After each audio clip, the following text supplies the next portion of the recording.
सिर्फ हंगामा आपको खड़ा करना है, एक अविश्वास का माहौल खड़ा करना है, अराजकता का माहौल आपको खड़ा करना है। भाई आप संवैधानिक संस्थाओं पे आप विश्वास नहीं कीजिएगा, न्यायिक प्रणाली पे आप विश्वास नहीं कीजिएगा, संवैधानिक पदों पे बैठे हुए व्यक्तियों पे आप भरोसा नहीं कीजिएगा। इन्होंने हर वो व्यक्ति, हर वो संस्था जिन्होंने देश हित में फैसले लेने का काम किया, देश हित में उन्होंने निर्णय लिए, उन्होंने प्रक्रियाएं शुरू कराई, इन्होंने हर उस व्यक्ति, हर उस संस्था को नकारने का काम किया। आज जिस उपराष्ट्रपति को लेकर इनके दिल दर्द जो इनके दिल में उठता है, ये वही हैं जिनके यहीं मकर द्वार पे, जिनका मजाक ये लोग उड़ाते थे, जिनकी मिमिक्री ये लोग करने का काम करते थे। आज चुनाव आयोग के ऊपर आप सवाल खड़े कर रहे हैं। ये वही चुनाव आयोग है जिनके नेतृत्व में चुनाव हुए हैं और कांग्रेस लंबे समय तक सत्ता में रही है, केंद्र में हो, राज्यों में हो। भाई जिस दिन आप पूरा पावर पॉइंट प्रेजेंटेशन आप अपना कर रहे थे और आप कर्नाटका का जिक्र कर रहे थे, अगर आपको याद ना हो तो कर्नाटका में आप ही की सरकार है और जिनकी धांधली आप दिखा रहे थे, इन्हीं वोटरों ने चुन के आपकी सरकार को वहाँ पे बनाया। आप अपनी भी सरकार के ऊपर आप सवाल खड़ा कर देते हैं।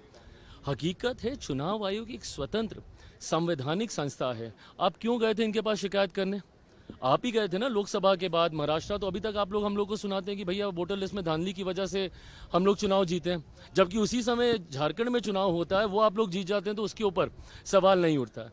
और अगर इतनी ही शिकायत है, बिहार में यात्रा पे निकले हैं ये दोनों लोग, अगर ये दो लोग, अगर इतनी ही चिंता है और अगर इतनी ही धांधली हुई है और अगर आपके पास इतने ही पावर पॉइंट प्रेजेंटेशन जो आप कर रहे हैं, तो एक बार एक ऑफिशियल एक अपील तो डालिए, वहाँ पे आपत्ति तो दर्ज कराइए। आप सिर्फ हंगामा करेंगे, बट जब आपत्ति दर्ज कराने की बात आएगी तो आप भाग जाएंगे। जब वही चुनाव आयोग आपको उसको वैलिडेट करने की बात करेगा, ऑथेंटिकेट करने की बात करेगा, एफिडेविट करने की बात करेगा, तो फिर आप भाग जाएंगे। इम्पीचमेंट मोशन तक लाने की बातचीत चल रही है चुनाव आयोग के खिलाफ, आपका पक्ष में तैयारी कर रहा है। बहुत गलत है और ये बहुत गलत परंपरा की शुरुआत ये लोग कर रहे हैं। विपक्ष की भूमिका ऐसे नहीं होती है भाई।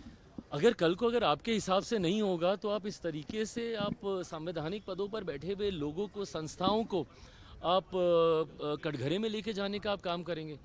भाई आपकी चिंताएं हो सकती हैं, बट उन चिंताओं को एड्रेस करने के तरीके हैं ना। अगर आपको लग रहा है कि भाई आपके वोटर्स के नाम उसमें कट गए, अगर एक बार के लिए मैंने मान भी लिया कि भैया कोई त्रुटि हो रही है, तो आप उसके लिए आपत्ति दर्ज करा सकते हैं। तीन तीन जगहों पे, तीन तीन मौके ऐसे हैं जहाँ पे आप अपील दर्ज करा सकते हैं। आपके बीएलएस क्या कर रहे हैं भैया? बीएलओ पे अगर आपको विश्वास नहीं था तो आपके बीएलए क्या कर रहे हैं? और मुझे समझ के परे कि आप जब पार्लियामेंट नहीं चलने देते, इसमें सरकार का क्या लेना देना? ना हम लोग 3 में ना 13 में।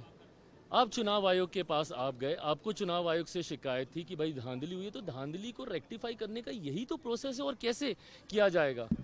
बट जब उस प्रोसेस को अपनाया जाता है तो आप सड़क पे हंगामा कीजिएगा, सदन में आप हंगामा कीजिएगा, बट जहाँ पे औपचारिक ऑफिशियल आपत्ति दर्ज करानी है चुनाव आयोग के पास, वहाँ पे आप नहीं कीजिएगा। तो आपको सिर्फ अगर एक वॉकी क्रिएट करना है, अगर आपको सिर्फ एक अविश्वास का माहौल, और ये लोग विपक्ष करता रहा, पहले सीए को लेकर देश को जलाने का काम किया, पूरा लोकसभा का चुनाव झूठ बोलते गए कि भैया आरक्षण खत्म हो जाएगा, संविधान खत्म हो जाएगा। ये एक झूठ और लोगों को डरा रहे हैं झूठ बोल बोल के।